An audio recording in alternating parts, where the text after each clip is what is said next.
Yo everybody, what's going on? Welcome back, it's Jordan here. Today we're going to be building the other counterpart to the police station double modular building. So we've got the police station and also the donut shop. I feel like going to get some donuts now. I already have my coffee, right?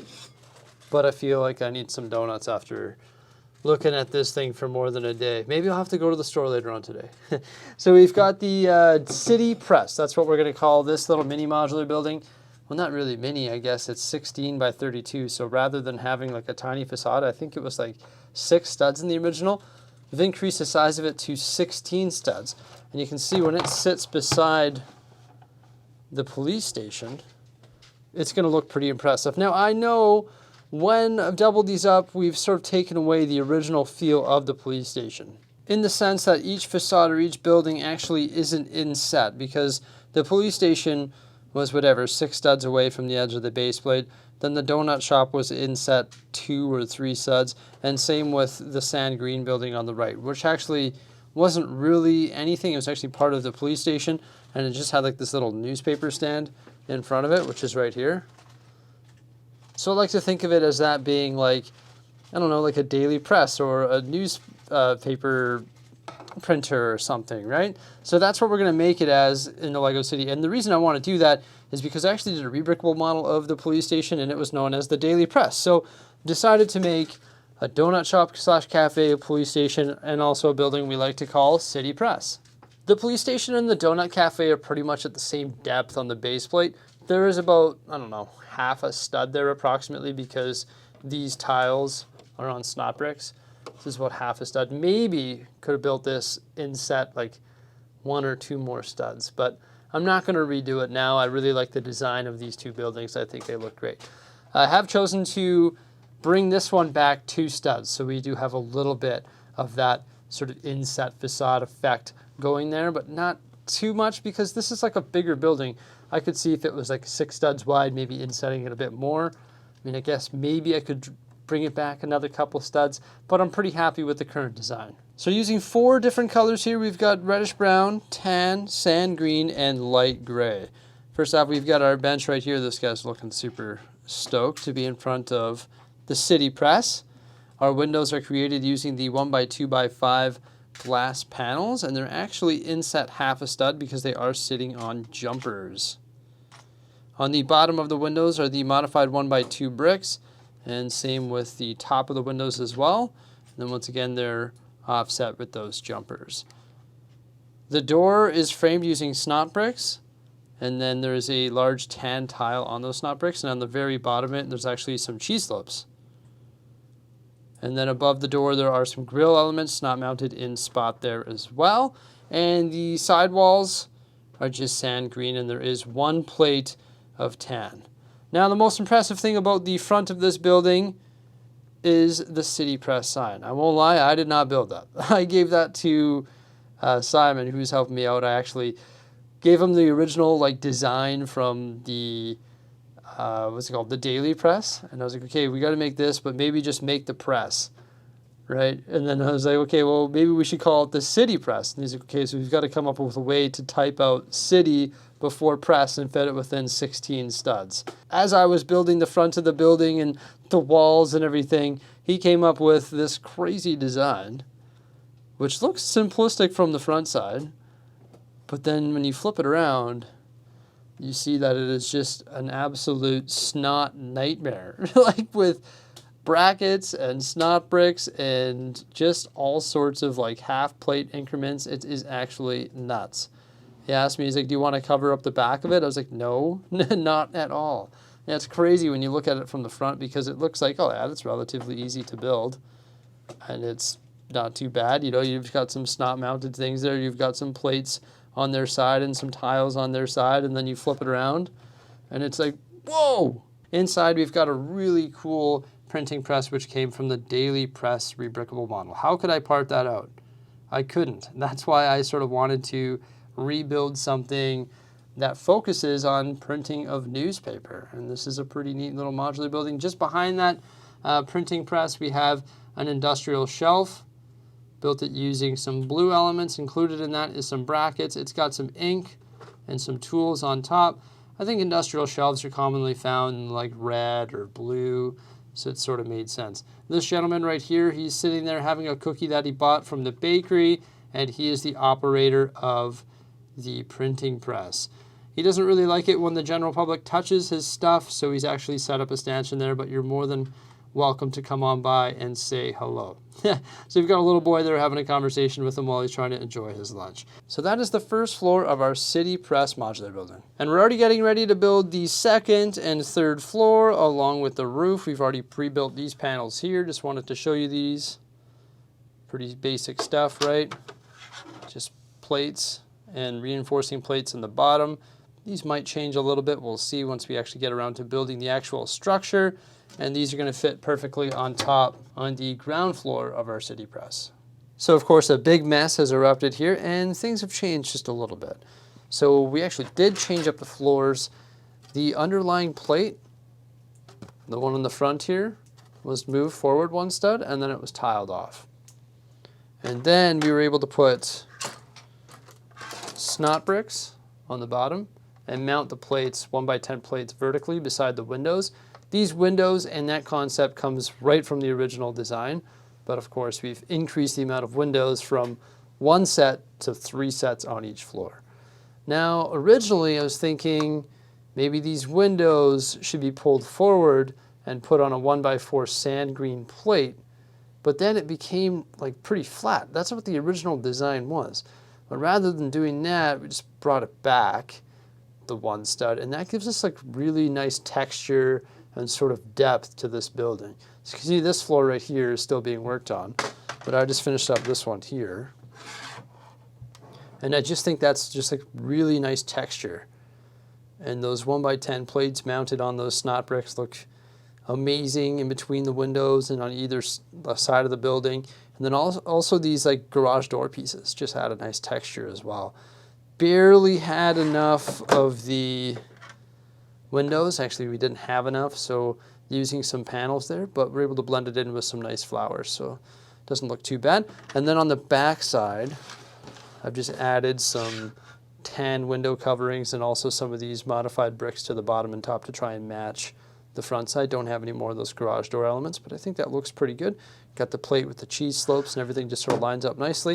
And then it's capped off in light gray, and actually decided to make this too wide on the top here just to cap those windows nicely and sort of finish off the frame job. So then when these get stacked on top of each other, it's just going to look really good. I'm like so excited about the way that this is turning out right now.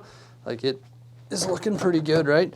So there's the first 2 floors. Sorry, it's an absolute gong show in here. This is Lego creativity at its finest. Just parts absolutely everywhere with the odd coffee mug as well. But there we go. Look at that, hey? It's coming along beautifully. We got the City Press first and second floor. So everybody, I'm done, and we're gonna have a detailed look at this building, and we'll also be placing it in the Lego City in one moment. I just want to address a few things before we do that. So essentially what I've done is I've taken 2 different modular buildings. That's the Daily Press, which was a rebrickable model of the police station, and I also took my original police station, so they took up a net of 2 base plates, and I've converted them into this, where we have the Donut Shop Cafe, and also the police station, and then City Press. And those take up 2 base plates, so pretty much takes up the same amount of space in the Lego City. I'm pretty excited about that, and it takes the police station, and it converts it into like a full building, which takes up a 32 base plate, and then the little side buildings in the police station, and converts it into these like half base plate buildings. So in my opinion, it just looks way better because the buildings just have more frontage, and it also just increases the size of the buildings in the city. And also I've been saying that I've wanted to do something like this for quite some time. And actually way back in the day, I said, well, people would ask me, they'd be like, when you're done your Lego City, what's the next step for you?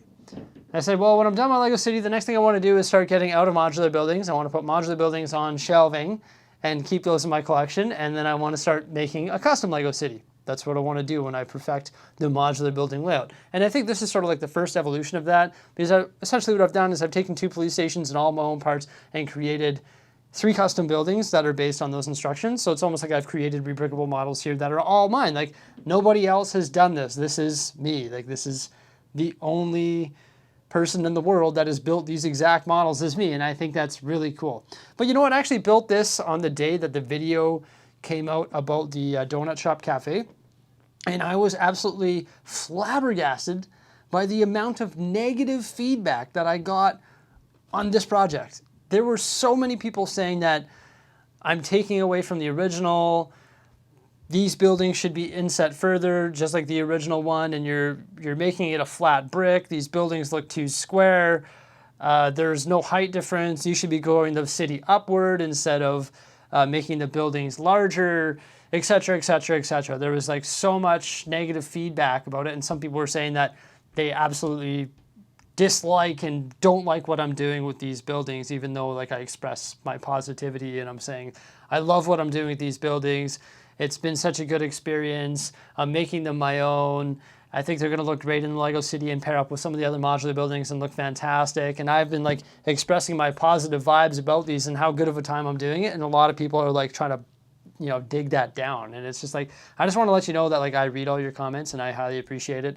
And I actually take a lot of your comments into heart. For example, the one with the depths. I do agree, maybe I should have made these buildings smaller and recessed them a bit in the base plate just so we have some of that original design. Then maybe I would have been able to have like those like leaves creeping up the side of the police station like from the original. Or maybe I should try and add another floor here and there to some of these modular buildings rather than trying to grow them this way. Try and grow them this way so we can get some different heights in our skyline. And I do agree with a lot of those points. And I appreciate the critiques. Those are what I would consider to be critiques, saying, yes, it looks great, and maybe you could try this doing that next time. It's great.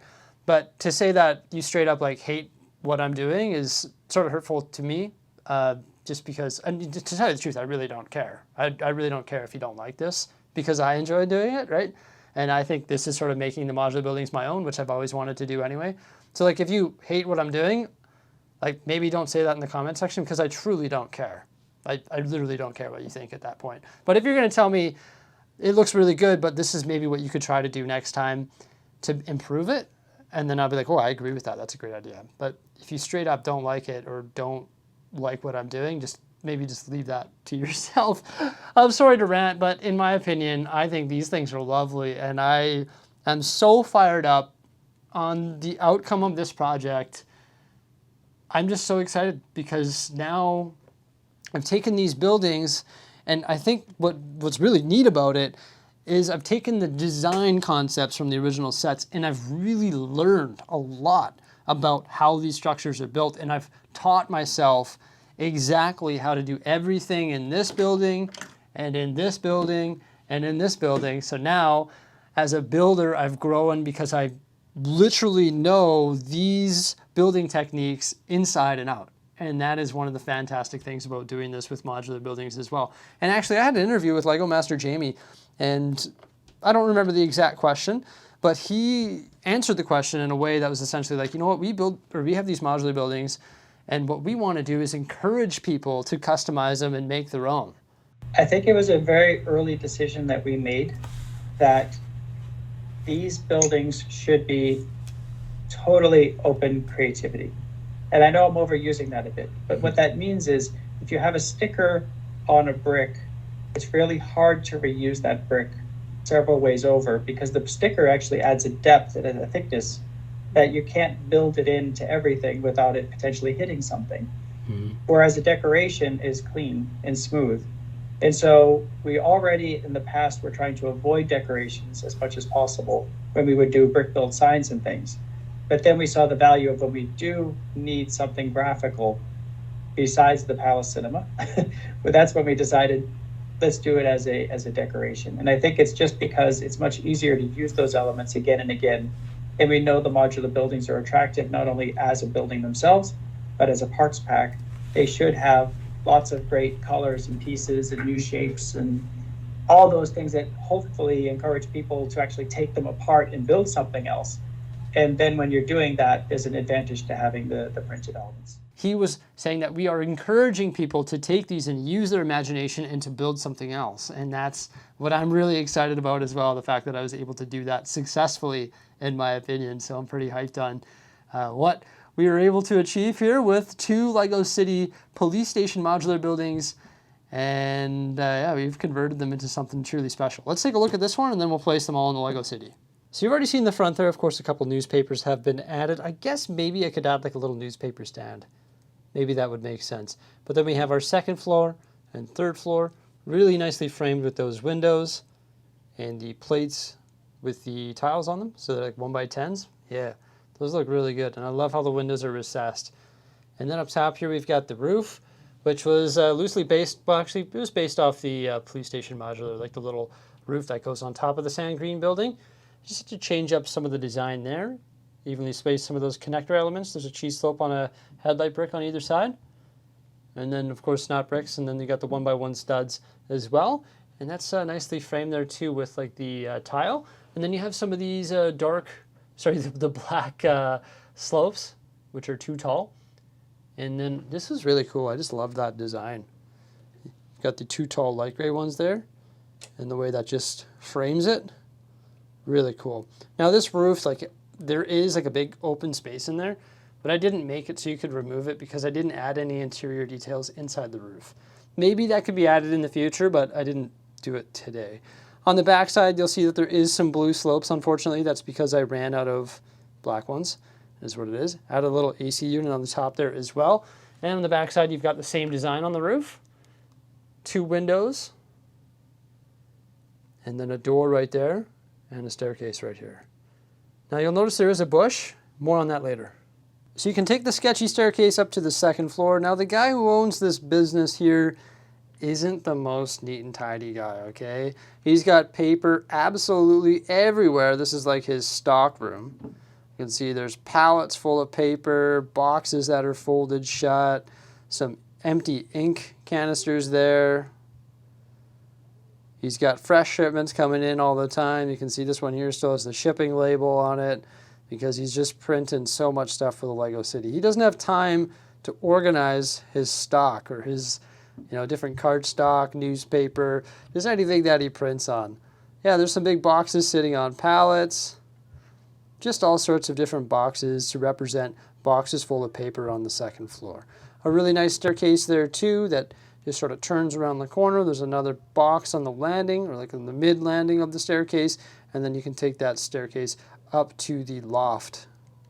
I guess maybe I could add a window right there beside that door similar to these ones here. Would be pretty easy to change up, but it might not be necessary. Inside the loft, you get the stairs up to the top there. There's just a little desk there where he does his typing and just sort of has his morning coffee. There's a little area rug underneath his chair there. It's nicely fenced off there, and he's got sort of newspaper absolutely everywhere. And also he has a leaking bottle of ink that is sort of making a mess all over his floor. So nothing too crazy going on the 2nd and 3rd floor, but it's definitely some nice added detail for this City Press modular building. This roof is just like a hollow hunk. Like for example, I could take this plate off, but it's actually adapted right to those slopes. And I could probably put a hole in the floor maybe, and then put like a little ladder right here on the loft that goes up to the roof. I just didn't think it was necessary, and I think it looks pretty good. Like it's a nice detailed roof. It's got some slope action, some tiled off spots, and then just some exposed studs as well. Maybe I could have added a washroom to this modular building, but I've built so many washrooms lately, just getting a little bit repetitive. That's why I decided to go with the story of just adding some yellow leaves to this bush. I know I've used this clip multiple times now, but here is the before shot of the 2 existing modular buildings.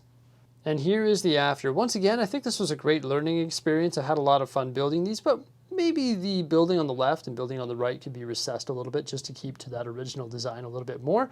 But I'm really happy with the outcome of this and can't wait to place them in the Lego City. So I've got a place. I just wanted to take the time to address one more concern from a lot of comments.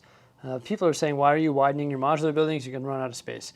Now, to some of you, I'm going to sound like a broken record because I've said this multiple times, but the building on the end there is going. That's a bookshop, which is a rebrickable model of a pet shop, so that's going to open up a base plate. The building to the right of it is most likely going to be going as well. Custom building of my own there. This one here will most likely be going as well. This one here is a rebrickable model of a corner garage. So I'm actually going to take the parts from that to widen my corner garage. I'm going to add another garage, expanding it by a half base plate. So essentially we're going to take the parts from this, which consumes 1 base plate, and we're going to widen the garage and by a half base plate, so we're going to open up a half base plate. So right there's 2.5 base plates opened up. Now I'm thinking there's going to be a new building coming out, so going to be getting rid of the Avengers Tower and swapping it up. I guess that's sort of a mutual space gain.